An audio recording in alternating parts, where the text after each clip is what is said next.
ساتوی پسرو وینو دا د شهیدانو کور دا د باتورانو کور دا د باتورانو کور دا د باتورانو کور دا د باتورانو کور ساتوی پسرو وینو دا د شهیدانو کور دا د باتورانو کور دا د باتورانو.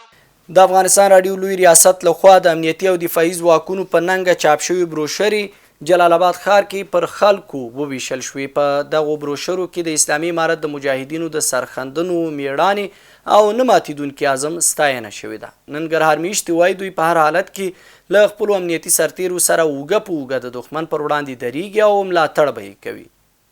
تورخم عمري کمپ کې راستنو شویو کورنیو سره مرستې دوام لري. د ننګرهار تورخم عمري کمپ کې له پاکستان څخه راستنېدونکو کورنیو سره له بیت المال څخه د نغدي مرستو لړۍ دوام لري او په تیرو 24 ساعتونو کې 515 کورنیو ته د 4 میلیون او 228 زره افغانیو نغدي مرسته ویشل شوې.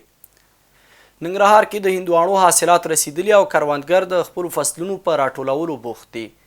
د ننګرهار کانال وادي کرنیز امارتي شرکت دریم فارم سیمه کې هم په سلګونه جریبه ځمکه هندواڼې کرل شوي او حاصلات یې بازار ته وړاندې شوي دي.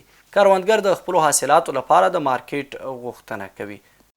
ساتوی پسرو وینو دا د شهیدانو کور دا د باتورانو کور دا د باتورانو کور دا د باتورانو کور دا د باتورانو کور ساتوی پسرو وینو دا د شهیدانو کور دا د باتورانو کور دا د باتورانو